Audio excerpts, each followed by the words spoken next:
আরে সাবধানে পরিষ্কার করো আমার বন্ধু।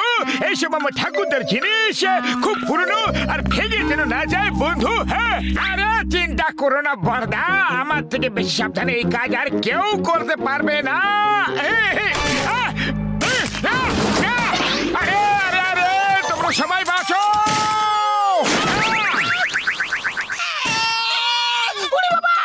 আমার তো কোমরটা ভেঙে গেল। এই মোটু যেখানে যেখানে যায় সেখানে কিছু না কিছু গন্ডগোল অবশ্যই হয়। শুকনো বাবুরে দিব্যি খেয়ে বলছি গো, আমার কোমরটা পুরো ভেঙে দিল বন্ধু। আমি চিৎকার করে বলছিলাম নিজেকে বাঁচাও বাঁচাও। এবার যদি তোমরা না বাঁচতে পারো তাহলে কি এতে আমার ভুল? এটা কি? এটা তো মোবাইল ফোন বলে মনে হচ্ছে। বর্দা, তোমার ঠাকুরদার আমলে তো মোবাইল ফোন ছিলই না, তাহলে এটা তোমার ঠাকুরদার জিনিসের মধ্যে এলো কিভাবে? আরে এটা ওনারই ইনভেনশন হবে হয়তো, উনি নিজেই খোঁজ করেছেন হয়তো। আরে ভাই, উনি সময়ের থেকে এগিয়ে ভাবতেন। হ্যাঁ বর্দা, আমি কি এটা নিয়ে যেতে পারি? আমি এটা দিয়ে ফটো তুলবো। ঠিক আছে ভাই, নিয়ে যাও, কিন্তু একটা শর্ত আছে, তুমি এক্ষুনি এখান থেকে চলে যাও। আমি এবং ঘোষিটা রাম বাকি কাজ করে নেব। হ্যাঁ চলো পাতলু, দিয়ে ফটো তুলি। ডক্টর ছটকার স্টোর রুম থেকে খুব ভালো একটা ফটো ফোন পেয়ে গেলাম পাতলু। আরে তুমি ভালো ফোন তো পেয়ে গেছো, কিন্তু একটা ফটো তো তুলে দেখো। আরে বক্সর দাদা, কার তো একদম নতুন লাগছে। এসো একটা ফটো তুলে দি। আরে আমার নয়, আমার কারের ফটো তুলে দাও, একদম নতুন লাগছে কারটা। আরে ভাই, এমন ভাবে ফটো তুলবা যাতে আমার দোকান পেছনে উঠে যায়। আমার জিপটা কি ক্ষতি করলা? ওর ফটো তো তুলো তোমরা। অ্যাঙ্গেল ঠিকভাবে নিও।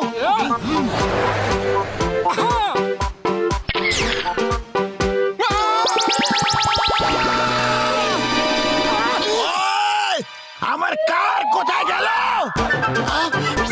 আরে ভাই, আমার দোকান কোথায় উধাও করিয়া দিলা? আরে এটা আবার কেমন জাদু ভাই? কেউ তো আমারে সাহায্য করো, আমার দোকান ফেরত দাও। আমার তো অফিসের জিপ ছিল। আরে আমার তো চাকরিও গেল। জানি না স্যার, আমি তো কিছু বুঝতে পারছি না এসব হচ্ছেটা কি। আরে আমাদের ডক্টর ঝটকার কাছে যেতে দাও, ওই এই সমস্যার সমাধান বের করবে, সব ঠিক হয়ে যাবে। প্লিজ। ঠিক আছে, আমরা তোমাকে একদিনের সময় দিচ্ছি। Okay bye.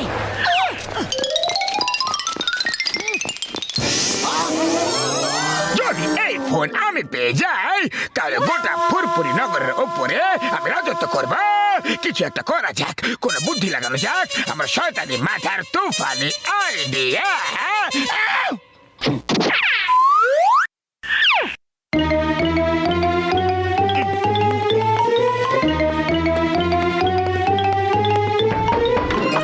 বড়দা ভাই, বলো কি কাজ আছে? আমি মোবাইল কোম্পানি থেকে এসেছি, শুনেছি তোমার বাড়িতে তিনটে মোবাইল ফোন আছে, আর তোমরা দুটো ফোনের বিল শুধু দাও, তৃতীয় ফোন এই মুহূর্তে রেজিস্ট্রেশন করো। কিন্তু তৃতীয় ফোন তো এখন আমরা পাইনি, আর আমরা কোনো কলও করিনি। কল করো আর না করো, ফোনের রেকর্ড তো মেনটেন করতেই হবে। ওই ফোনটা আমাকে দেখাও এখনই এই মুহূর্তে, নাহলে খুব বড় মাপের পেনাল্টি দিতে হবে। আচ্ছা, তাহলে তাহলে এই চতুর্থ ফোনটা কিন্তু এখানে তো কোনো ফোনই নেই। আরে কোথায় গেল, কোথায় গেল? নিশ্চয় ওটা জনি ছিল, ছোটও ছিল, মোটাও ছিল, আর ওর গোফও ছিল। জন, জন! আরে কোথায় গেল জন? কোথায় আছে জন? খুঁজে বেরিও না, আমি তো এখানেই আছি। চলো ফটো তুলে নাও।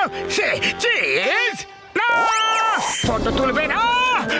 দরজা খোলো, দরজা খোলো, একটা ফটো তো তুলতে দাও প্লিজ।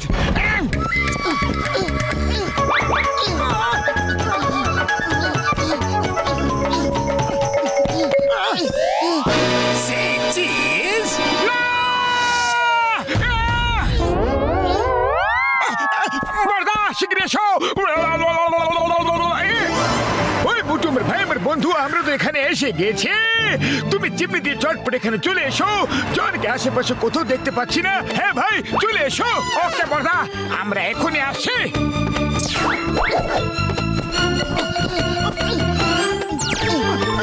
ঝটকা সে চিজ। আরে না না ভাই, চিজ আমার শুট করে না, একদম শুট করে না বন্ধু। হ্যাঁ না না, এই চিজ আমার চাই না।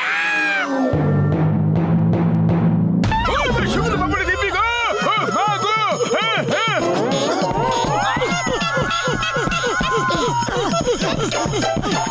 বাবা, একটা ফটো তো তুলতে দাও প্লিজ। চিজ।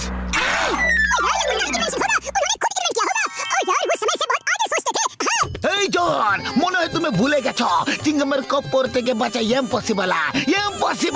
চলো এক্ষুনি ওকে দেখাচ্ছি মজা। কোথাও যাবার কোনো দরকার নেই, তোমার সেবক জন তোমার সেবা করার জন্য নিজে হাজির। সে চিজ।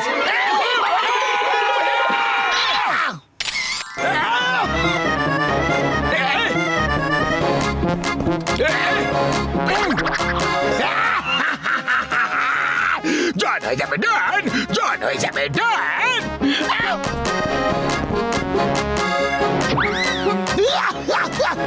আমার পুলিশ স্টেশন উদাও হয়ে গেছে। খালি পেটে আমার মাথা একদম কাজ করে না। পাতলু, কিছু একটা ভাবো। আইডিয়া, ডক্টর ঝটকা, তুমি আমাদের মতো দেখতে রোবট তৈরি করে দাও, ব্যাস আমাদের কাজ হয়ে যাবে। আরে ভাই, এটা তো আমার বা হাতের খেলা। এখনই দেখাচ্ছি।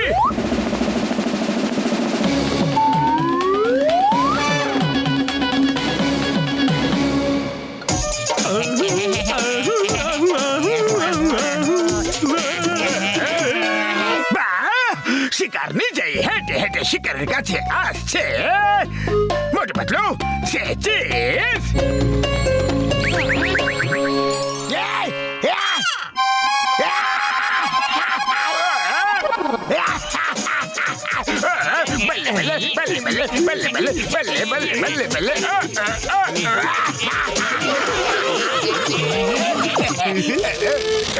বাবা, এবার আমাদের সব মুশকিল আসান হয়ে যাবে। মোটু পাতলু সারা জীবনের জন্য হয়ে গেছে গো ওয়েট গন।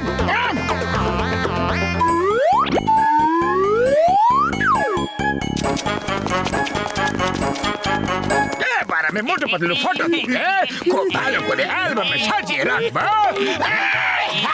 অ্যালবামে তো আমরা তোমাকে সাজিয়ে রাখবো। সে চিজ। এটা কি? তোমরা দুজন তো উধাও হয়ে গিয়েছিলে, তাহলে আমার পিছনে কিভাবে চলে এলে? আরে ওটা তো আমাদের রোবট ছিল, এবার উধাও হওয়ার পালা তোমার। Say cheese.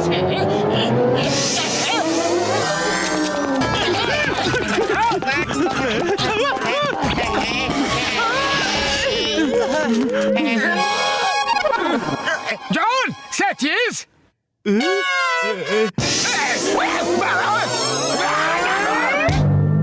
আরে আরে, অনেক হয়েছে, এবার কোনো চিজ ফিজ কিছু নাই। মোটু, তুমি তো এবার গেলে।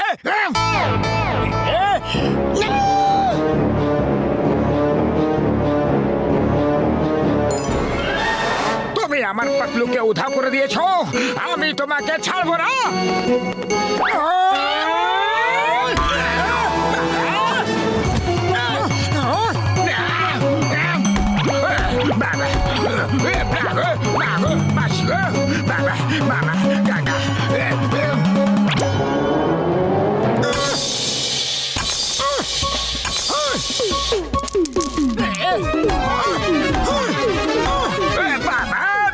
ভেঙে দিল ফোন, তো ভেঙে ফেললো।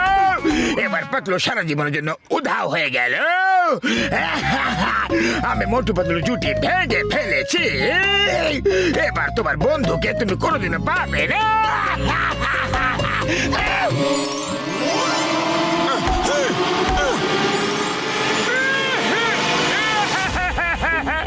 আরে পাতলু, আমার বন্ধু, তুমি আমাকে ছেড়ে যেতে পারবে না। তোমাকে ছাড়া আমি বেঁচে থেকেই বা কি করব?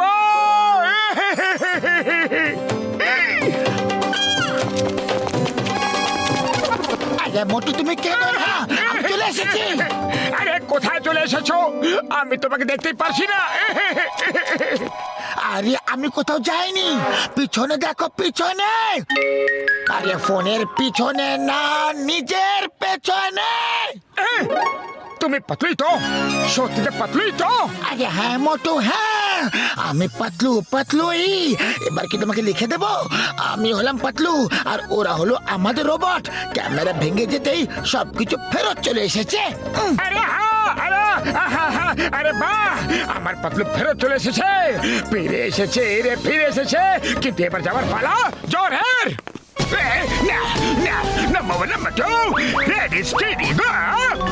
এখান থেকে যেতে পড়া জন। ঠিক আমার কাপড় থেকে বাঁচা ইম্পসিবল, ইম্পসিবল।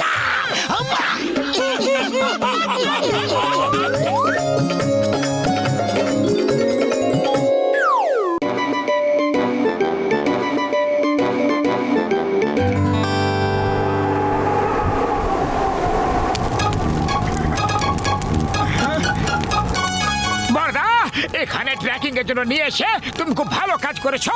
ও মোটু আমার ভাই, আমার বন্ধু, আমাদের সাথে থাকলে এরকমই অ্যাশ করবে ভাই রে। আমরা তোমাদেরকে কোথায় যেন দেখেছি। হ্যাঁ, তোমরা তো মোটু পাতলু, ডক্টর ঝটকা আর ঘসিটারাম। কি ঠিক বললাম তো? আমরাও তোমাদেরকে দেখেছি, তোমরা কমলপুরের বাসিন্দা। সরি, তোমাদের নাম জিজ্ঞাসা করা হয়নি। তোমার নাম কি? হ্যাঁ হ্যাঁ, আমরা কমলপুরেরই বাসিন্দা। আমার নাম রকি আর ও হলো আমার বন্ধু চট্টান সিং। আচ্ছা, আপনারাও কি এভারেস্টে ওঠার জন্য এসেছেন? এরা ফুরফুরি নগরের লোক। এখানে পিকনিক করে ফুর করে উড়ে যাবে। এভারেস্ট চড়া এদের পক্ষে সম্ভবই না। তার জন্য শক্তি আর সাহসের দরকার। আরে তোমার কথার মানেটা কি?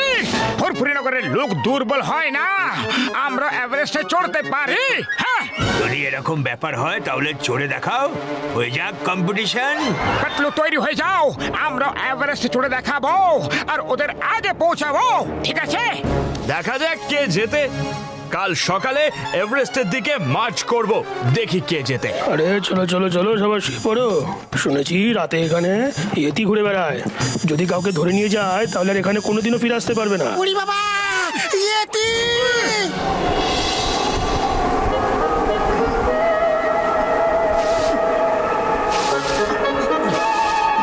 আরে পাতলু, আমার তো ঘুমই আসছে না, আমি একটু বাইরে ঘুরে আসছি, দেখি এই এভারেস্ট আছে কোন দিকে।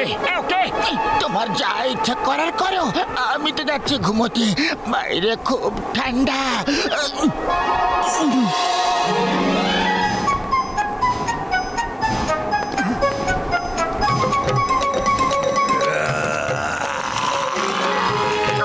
কে ওখানে, কে ওখানে?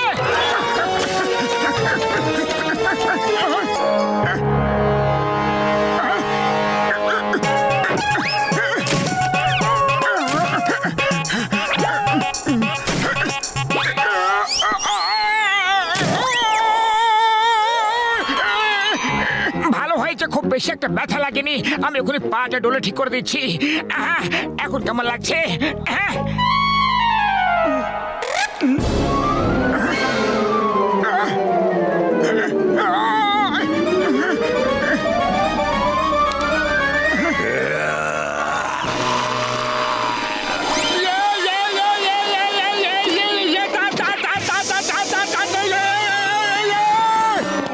আরে কি হলো মোটু? কোথায় কোথায় আছে ইয়েতি?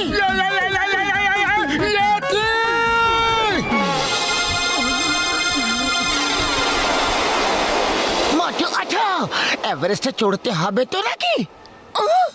হ্যাঁ হ্যাঁ, এভারেস্টে উঠতে হবে। চলো শীঘ্রই চলো।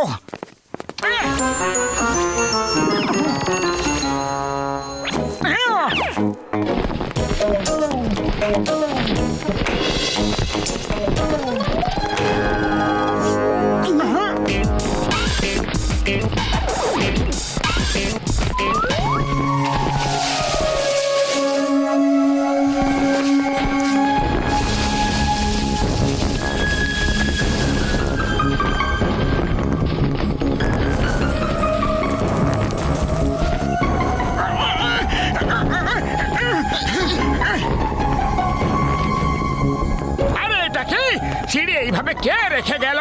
সিঁড়ি তো উপরে ওঠার জন্য বা নিচে নামার জন্য ব্যবহার করা হয়।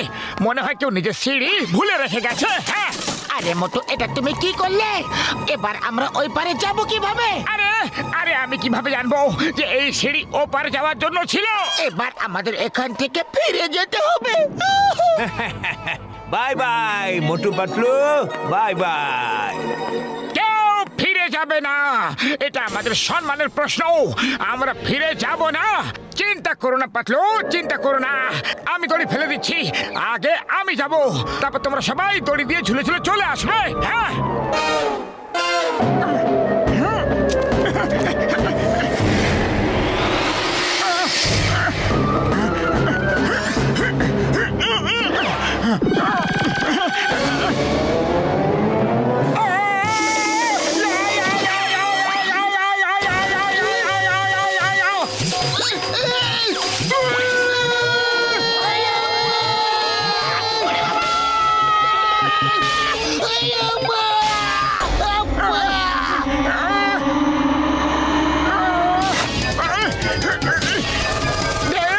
ভাই রে, বন্ধু রে, দেখলে সিঁড়ি এই কারণেই ছিল।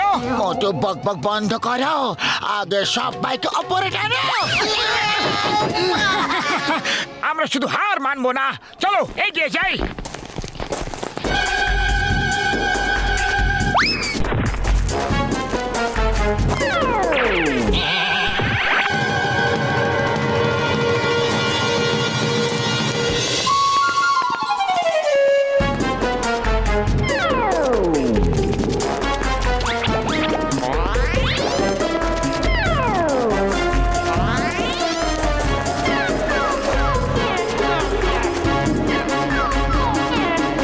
আরে ভাই, দড়ি তো নিয়ে যাও সঙ্গে, এরপরে যদি কোথাও ফেসে যাও তো।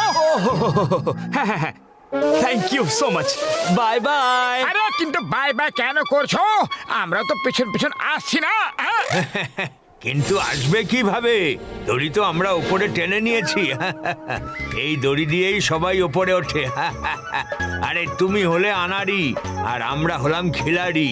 Bye bye আনাড়ি। ওই দড়ি তুমি নিয়ে যাও, আমরা আমাদের দড়ি দিয়ে চড়ে ওপরে পৌঁছে যাবো।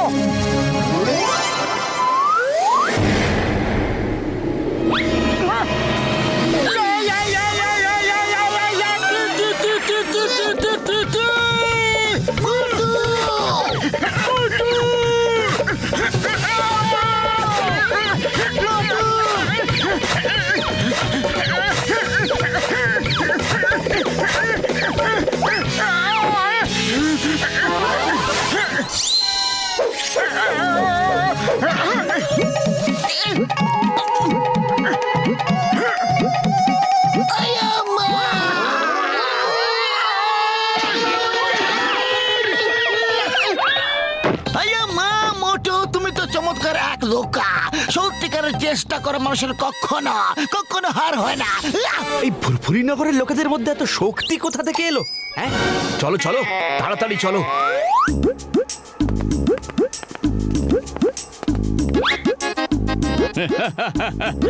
মোটু পাতলু, তোমরা এখানে তো এসে গেছো, কিন্তু এই পাহাড় খুবই বিপজ্জনক।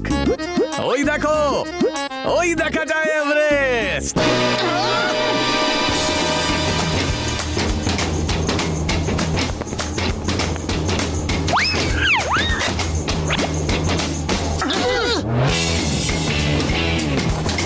মোটু, এইভাবে দড়ি বেঁধে নাও, যাতে কেউ যদি পিছলে যায় তাহলে অন্য কেউ তাকে ধরে নেবে।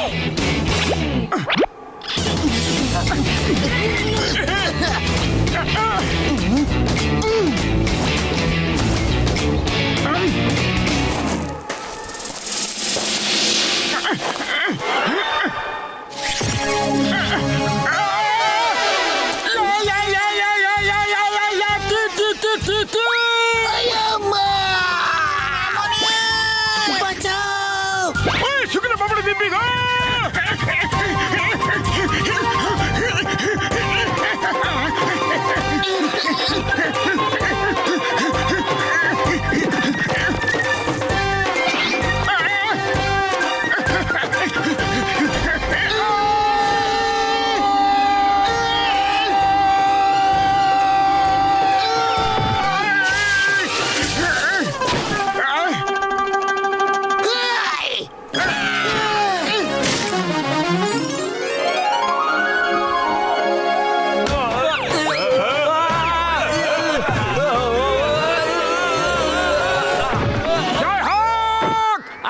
এভারেস্টে চলে গেছি। আরে মোটু, তুমি তো কেরামতি দেখিয়ে দিলে। বিশ্বাসই করতে পারছি না যে আমরা এভারেস্টে চলে গেছি, সেটা আবার শুধুমাত্র তোমার জন্য।